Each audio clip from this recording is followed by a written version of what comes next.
Bonsoir à tous et bienvenue à Perspective. Monseigneur Christophe Pierre vient d'être nommé nonce apostolique aux États-Unis alors qu'il était représentant du Saint-Siège au Mexique depuis 2007. Cet évêque français remplace Monseigneur Carlo Maria Vigano, qui prend sa retraite à l'âge de 75 ans. Il a été nonce apostolique aux États-Unis pendant 5 ans. Monseigneur Pierre est âgé de 70 ans et originaire du diocèse de Rennes, en France. Il a déjà été nonce en Haïti et en Ouganda.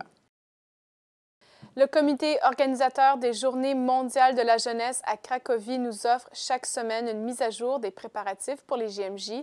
Une vidéo un peu plus détaillée cette semaine. Cette minute revient sur la fête de la Divine Miséricorde et la signification du sanctuaire pour les prochaines JMJ.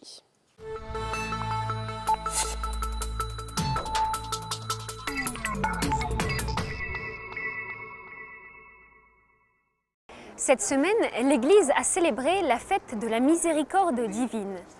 C'est une fête liturgique particulièrement importante en cette année de la Miséricorde. Pour enregistrer cette minute JMJ, nous nous trouvons justement là où a jailli ce culte, à Cracovie-Łagiewnicki. C'est ici que Sainte Faustine a écrit son fameux petit journal qui rapporte ses rencontres mystiques avec le Christ miséricordieux et son message adressé au monde. Ce message, Saint Jean-Paul II l'a également porté et répandu à travers le monde, notamment en instituant la fête de la Miséricorde divine en l'an 2000. Ce dimanche de la Miséricorde a donc pris une tournure particulière ici à Cracovie, où près de 80 000 fidèles se sont rassemblés pour assister à la messe présidée par l'archevêque de Cracovie. Dans son homélie, le cardinal Dziwisz n'a pas oublié les jeunes, venus nombreux sur la colline de Łagiewnicki. Il a souligné que les JMJ sont le jubilé de la miséricorde, avant tout pour les jeunes qui, dans notre monde actuel, ont besoin de cette grâce particulière. L'application mobile des JMJ sera disponible pour les appareils Android, iOS et Windows à partir du 6 mai. L'application sera gratuite et disponible dans les 9 langues officielles. Très fonctionnelle, vous pourrez la personnaliser en y entrant vos lieux d'hébergement, de catéchèse ou les lieux que vous souhaitez visiter. Un petit lexique de polonais vous aidera aussi à vous intégrer en Pologne et à profiter au mieux de votre séjour. Une fois chargée, cette application fonctionne en mode offline, vous permettant d'y accéder même en absence de connexion Internet. Sur notre site, vous trouverez plus d'informations et d'instructions sur comment la télécharger.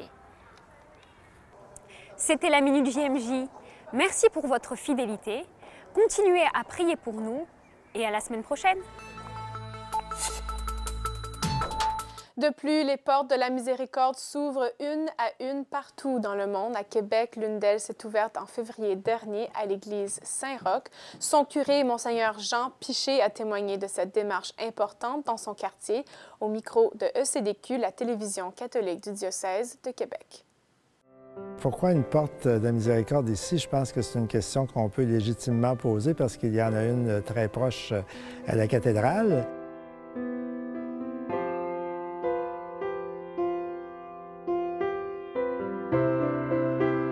Mais je pense que l'évêque a peut-être voulu souligner le fait que Saint-Roch, c'est une église très centrale, qui est un carrefour de beaucoup de personnes très, très diversifiées.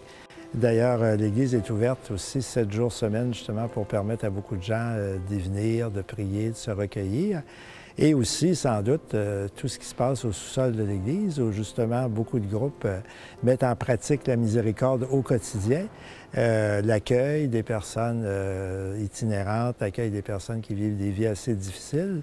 Donc, c'est un bon endroit, je pense, pour souligner l'importance de la miséricorde et de la compassion. Et je pense que c'est ça qui a dû guider l'évêque dans le choix de Saint-Roch comme une des églises désignées.